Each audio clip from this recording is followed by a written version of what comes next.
The Pan-South African Language Board, in conjunction with the National Institute of the Deaf, has launched Deaf Awareness Month and the first bilingual South African Sign Language Dictionary. Julius Dantile, the Pan-South African Language Board Executive Head of Languages, PanSALB, is with us this evening, and we thank you so very much for your time. What an exciting development. Tell us a little bit more about the work that's gone into this actual launch and the creation of the dictionary. Good evening to your viewers. Good evening to you. The actual work that has gone into this, it took about 7 years. Making a dictionary takes a lot of time. The NID took about 7 years. From our side as Pan-South African Language Board, we're involved in the last 2 years. Doing the authentication and the verification of the information so that it can be acceptable to the broader society. It's not in one variety of that particular language, South African Sign Language in this instance. What you'll find is that there are varieties that will be competing for the space. Even with sign language, it is the same. It's not just a common signing. There are varieties within that. So the work that has to be done by experts around that, it takes a lot of time.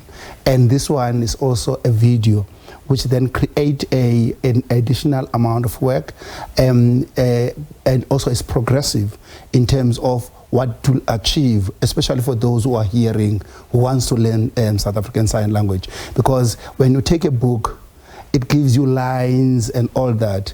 But in a video, there's action, there's activity. It's easier for you to be accurate. Because you're demonstrating. Because there's a demonstration that is taking place in terms of... I mean, I am all kinds of excited. You see this huge smile on my face because, first of all, I think not a lot of people, including myself, know that actually when it comes to languages, we think that there's a universality about sign because we see it, you know, if you're trying to learn sign language, for example, there's usually sort of several repositories that have the same signs for different things. So you're not as aware, you know, that there are different languages, in fact. Before we continue with the interview, just share with us the website resource, because I believe it's an app that people will be able to access, so that we can maybe put up for our listeners to engage, our viewers to engage with while we talk. Yes, the app is www.learnsasl.com. LearnSASL.com. Yes. Okay, perfect. We'll try and get that up. So how much differentiation is there between, you know, is it just for specific things, or is there some language universality, or is everything like the way you would have the difference between French and English being like vastly different? There's a huge variety in South African Sign Language, created by various elements, because when this kind of a language was introduced in South Africa, it came from different European countries who had their own ways of signing. And they kind of a French, a little bit of German, and also a little bit of English.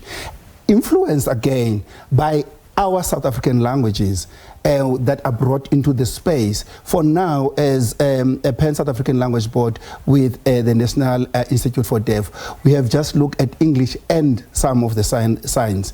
Remember, sign language, it is a language of its own. What you do, you interpret what in another language.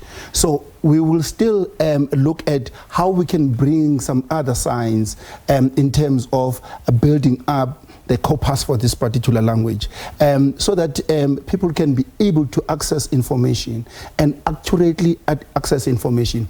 In South Africa currently, sign language is official in the Department of Education, which is progressive since 2014. We are in the process of making a 12th official language. PanSALB has been behind that particular advocacy for a long time, and we are very excited that government has agreed to that. But then these issues of variety come into that.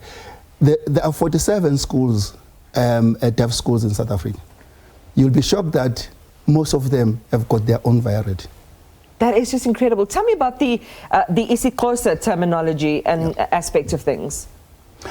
Which one? So this is the launch of the isiXhosa terminology. Is that part of the launch of the dictionary, or is that a separate project? It's a separate project. Right. I think that one is on gender terminology. Okay. What we did, we worked also. We work in partnership with a number of institutions because our job as Pan South African Language Board is to create conditions. So we just start the fire, we allow it to burn, continue. So with this one, we worked with the commission, the Gender Commission, a couple of years also ago. They developed the terminology. What we do as PanSALB with experts, including community people that are knowledgeable about the culture in the language, in all languages in the country. So with this one is closer. We took the terminology. We looked at it from isiXhosa culture perspective, and some of the words that are being utilized by communities already are they that are sometimes regarded as derogatory. We look at those particular issues, bring in experts to say the meaning of the word probably is not derogatory, but the way it is said and the context it is said in it, then that is where it becomes derogatory. So this is also to assist the gender-based violence that is in the country, because we know that in terms of our cultures, African society, we are more coming from a patriarchal society where it's all about, most of the things are defined from the power of a man. But how then do you balance this, that particular kind of culture with the current constitutional systems? And that's what we are striving to do, assisting the Gender Commission.